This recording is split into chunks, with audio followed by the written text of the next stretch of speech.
Hello everyone, welcome back to my YouTube channel. My name is Krishna Arora. आज का हमारा subject है हिंदी। आज हम हिंदी में नवरात्रि पर लेख लिखेंगे, यानी नवरात्रि पर निबंध। तो चलिए शुरू करते हैं। सबसे पहले इसमें आता है प्रस्तावना। अब हम प्रस्तावना में क्या लिखेंगे? नवरात्रि हिंदुओं का प्रमुख त्यौहार है। नवरात्रि में माँ दुर्गा की पूजा की जाती है। कहा जाता है अगर सच्चे मन से माँ दुर्गा की पूजा और उपासना की जाए तो वह उसका फल ज़रूर देती है। अब हम लिखेंगे नवरात्रि कब मनाई जाती है। हिंदू धर्म के अनुसार नवरात्रि एक वर्ष में 4 बार आती है। चैत्र की नवरात्रि, शारदीय नवरात्रि, गुप्त नवरात्रि और पौष नवरात्रि। चैत्र नवरात्रि का महीना सबसे महत्वपूर्ण माना जाता है। इस नवरात्रि को बहुत ही धूमधाम से मनाया जाता है। चैत्र नवरात्रि में माँ दुर्गा के अलग अलग रूपों की पूजा की जाती है। यह नवरात्रि ज़्यादातर अप्रैल के महीने में आती है। अब नेक्स्ट पॉइंट है वर्ष में होने वाले 4 नवरात्रों का अर्थ। चैत्र नवरात्रि हिंदू कैलेंडर के हिसाब से यह नवरात्रि चैत्र के महीने में आती है। यह महीना अधिकतर मार्च या अप्रैल का होता है और आखिरी दिन रामनवमी के रूप में मनाया जाता है। अब है शारदीय नवरात्रि।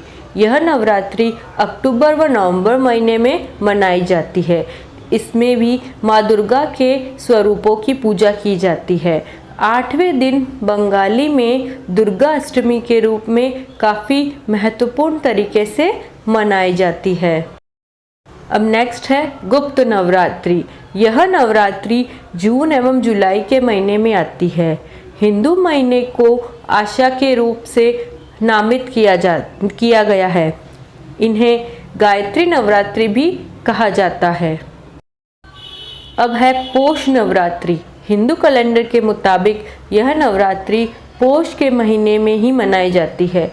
आमतौर पर यह हिंदू कैलेंडर के अनुसार दिसंबर व जनवरी में पड़ता है। अब हम आगे देखते हैं नवरात्रि में 9 देवी की पूजा। नव अर्थात 9, रात्रि अर्थात रात। इसका मतलब होता है 9 रात को 9 देवियों की पूजा करना। हर दिन अलग अलग माँ दुर्गा के स्वरूप की पूजा की जाती है, जिसे नव दुर्गा भी कहा जाता है। आइए आपको इसके विशेष दिनों के बारे में बताते हैं और माँ दुर्गा के 9 रूपों का वर्णन करते हैं। पहला रूप है शैलपुत्री। यह स्वरूप माँ दुर्गा का पहला स्वरूप है, जिसे शैलपुत्री कहा जाता है, जो पर्वतराज हिमालय के यहाँ पुत्री बनकर उत्पन्न हुई थी। शैलपुत्री ने अपने दाएं हाथ में त्रिशूल और बाएं हाथ में कमल का पुष्प धारण किया हुआ है। ब्रह्मचारिणी। यह माँ दुर्गा का दूसरा स्वरूप है। ब्रह्मचारिणी का अर्थ होता है तप का आचरण करने वाली। ब्रह्मचारिणी की पूजा दूसरे दिन की जाती है। इन्होंने बाएं हाथ में कमंडल और दाएं हाथ में जप की माला धारण की हुई है। अब है चंद्र घंटा। तीसरे दिन माँ चंद्र घंटा की पूजा की जाती है। चंद्र घंटा शांति प्रदान करने वाली व कल्याण करने वाली माँ मानी जाती है। चंद्र घंटा के मस्तक पर घंटे के आकार का आधा चांद बना हुआ है, इसलिए उन्हें चंद्र घंटा कहा जाता है। कुष्मांडा। यह माँ दुर्गा का चौथा स्वरूप है। माँ कुष्मांडा की आराधना करने से हमें सुख समृद्धि व उन्नति मिलती है। अब माँ दुर्गा का 5वां स्वरूप है स्कंद माता। यह माँ दुर्गा का 5वां स्वरूप है, जिनकी नवरात्रि में 5वें दिन पूजा की जाती है। स्कंद माता कमल के फूल पर विराजती है और सिंह स्कंद माता का वाहन है। कात्यायनी। यह माँ दुर्गा का 6ठा स्वरूप है। 6ठे दिन माँ कात्यायनी की पूजा होती है। यह महर्षि कात्यायन की कड़ी तपस्या के पश्चात उनकी पुत्र के रूप में उत्पन्न हुई थी। कालरात्रि। 7वां स्वरूप कालरात्रि का माना गया है। कालरात्रि माँ देखने में भयभीत करने वाली होती है, परंतु माँ कालरात्रि अपने भक्तों पर सदैव शुभ फल देती है और यह ग्रहों का सुधार करती है। महागौरी, यह माँ दुर्गा का 8वां स्वरूप है। इनकी आराधना 8वें दिन होती है। इस दिन को अष्टमी नाम से भी जाना जाता है। सिद्धिदात्री, यह माँ दुर्गा का 9वां स्वरूप है। यह अपनी आराधना करने वालों को सिद्धियाँ प्रदान करती है और यह नवरात्रि का अंतिम दिन होता है।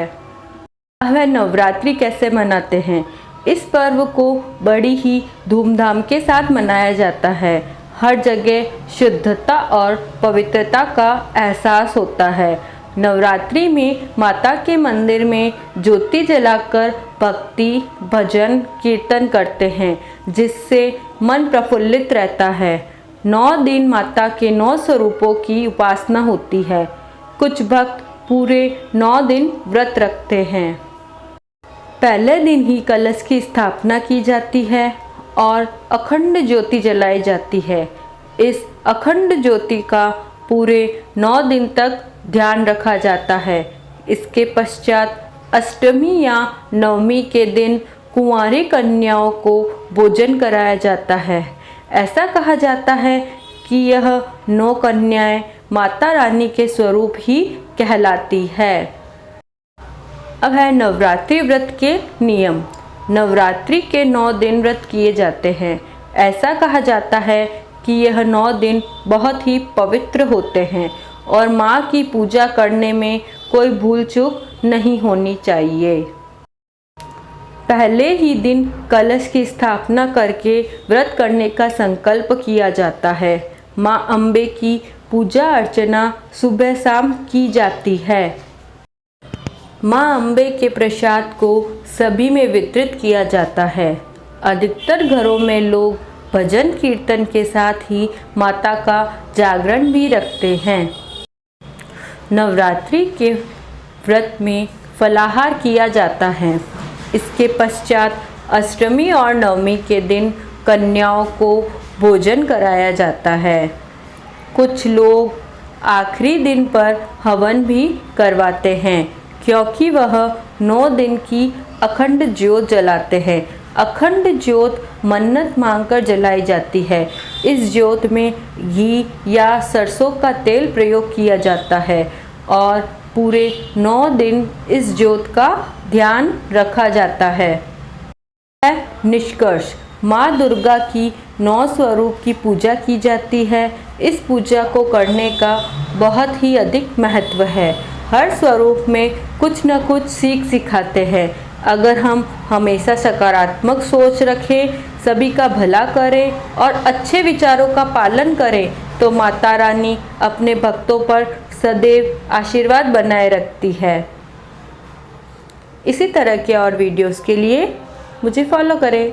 Thank you for watching.